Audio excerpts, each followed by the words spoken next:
आज हम वाल्मीकि रामायण के बालकांड के 55वें सर्ग की कथा सुनेंगे। इस सर्ग में कथा आती है कि जब वशिष्ठ जी विश्वामित्र जी से कामधेनु गाय को छीनकर ले जाने लगे, तब बहुत से सैनिकों को कामधेनु ने प्रकट किया। उन्हीं में से म्लेच्छ और यवन भी थे। उस समय म्लेच्छ और यवन ने गौ माता की रक्षा के लिए अपने प्राण अर्पण किए थे, और आजकल के म्लेच्छ और यवन गौ हत्या में लगे हुए हैं। उनकी उत्पत्ति जिस उद्देश्य से हुई थी उसके बिल्कुल विपरीत काम कर रहे हैं।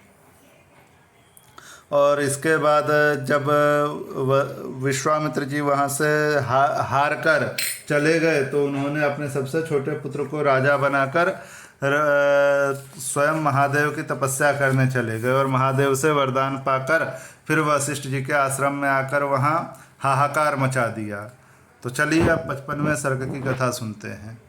श्री सीतारामचंद्राभ्याम नमः। श्रीमद् वाल्मीकि रामायणम बालकांडम पंचपंचाशः सर्गः।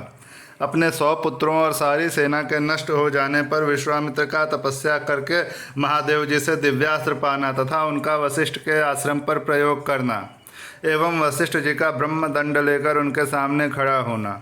विश्वामित्र के अस्त्रों से घायल होकर उन्हें व्याकुल हुआ देख वशिष्ठ जी ने फिर आज्ञा दी, कामधेनु, अब योग बल से दूसरे सैनिकों की सृष्टि करो।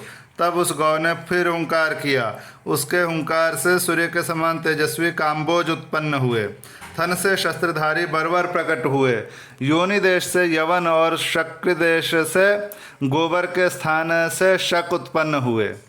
रोमकूपों से म्लेच्छ, हारित और किरात प्रकट हुए। रघुनंदन, उन सब वीरों ने पैदल, हाथी, घोड़े और रथ सहित विश्वामित्र की सारी सेना का तत्काल संहार कर डाला। महात्मा वशिष्ठ द्वारा अपनी सेना का संहार हुआ देख विश्वामित्र के 100 पुत्र अत्यंत क्रोध में भर गए और नाना प्रकार के अस्त्र शस्त्र लेकर जप करने वालों में श्रेष्ठ वशिष्ठ मुनि पर टूट पड़े। तब उन महर्षि ने हुंकार मात्र से उन सबको जलाकर भस्म कर डाला। महात्मा वशिष्ठ द्वारा विश्वामित्र के वे सभी पुत्र 2 ही घड़ी में घोड़े, रथ और पैदल सैनिकों सहित जलाकर भस्म कर डाले गए। अपने समस्त पुत्रों और सारी सेना का विनाश हुआ देख महायशस्वी विश्वामित्र लज्जित हो बड़ी चिंता में पड़ गए। समुद्र के समान उनका सारा वेग शांत हो गया। जिसके दांत तोड़ लिए गए हों उस सर्प के समान उन तथा राहुग्रस्त सूर्य की भांति वे तत्काल ही निस्तेज हो गए। पुत्र और सेना दोनों के मारे जाने से वे पंख कटे हुए पक्षी के समान दीन हो गए। उनका सारा बल और उत्साह नष्ट हो गया। वे मन ही मन बहुत खिन्न हो उठे। उनके एक ही पुत्र बचा था। उसको उन्होंने राजा के पद पर अभिषिक्त करके राज्य की रक्षा के लिए नियुक्त कर दिया, और क्षत्रिय धर्म के अनुसार पृथ्वी के पालन की आज्ञा देकर वे वन में चले गए। हिमालय के पार्श्व भाग में जो किन्नरों और नागों से सेवित प्रदेश है, वहां जाकर महादेव जी की प्रसन्नता के लिए महान तपस्या का आश्रय ले वे तप में संलग्न हो गए।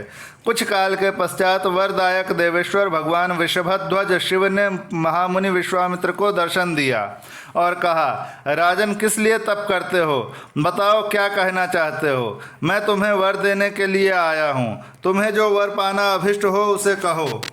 महादेव जी के ऐसा कहने पर महातपस्वी विश्वामित्र ने उन्हें प्रणाम करके इस प्रकार कहा, निष्पाप महादेव, यदि आप संतुष्ट हों तो अंग, उपांग, उपनिषद और रहस्यों सहित धनुर्वेद मुझे प्रदान कीजिए। अनघ देवताओं, दानवों, महर्षियों, गंधर्वों, यक्षों तथा राक्षसों के पास जो जो अस्त्र हों वह सब आपकी कृपा से मेरे हृदय में स्फुरित हो जाएं। देव यही मेरा मनोरथ है जो मुझे प्राप्त होना चाहिए। तब एवमस्तु कहकर देवेश्वर भगवान शंकर वहां से चले गए। देवेश्वर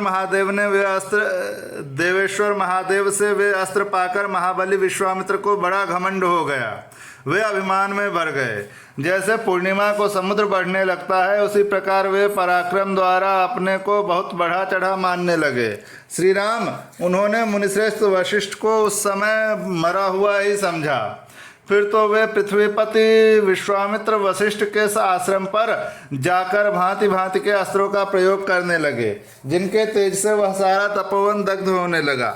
बुद्धिमान विश्वामित्र के उस बढ़ते हुए अस्त्र तेज को देखकर वहां रहने वाले सैकड़ों मुनि भयभीत हो संपूर्ण दिशाओं में भाग चले। वशिष्ठ जी के जो शिष्य थे, वे जो वहां के पशु और पक्षी थे, वे सहस्रों प्राणी भयभीत हो नाना दिशाओं की ओर भाग गए। महात्मा वशिष्ठ का वह आश्रम सूना हो गया। दो ही घड़ी में ऊसर भूमि के समान उस स्थान पर सन्नाटा छा गया। वशिष्ठ जी बार बार कहने लगे, डरो मत, मैं अभी इस गाधी पुत्र को नष्ट किए देता हूँ, ठीक उसी तरह जैसे सूर्य कुहासे को मिटा देता है। जपने वालों में श्रेष्ठ महातेजस्वी वशिष्ठ ऐसा कहकर उस समय विश्वामित्र जी के से रोष पूर्वक बोले, अरे तूने चिरकाल से पाले पोसे तथा हरे भरे किए हुए इस आश्रम को नष्ट कर दिया, उजाड़ डाला। इसलिए तू दुराचारी और विवेक शून्य है और इस पाप के कारण तू कुशल से नहीं रह सकता। ऐसा कहकर वे अत्यंत क्रुद्ध हो धूम रहित कालाग्नि के समान उद्दीप्त हो उठे और दूसरे यमदंड के समान भयंकर डंडा हाथ में उठाकर तुरंत उनका सामना करने के लिए तैयार हो गए।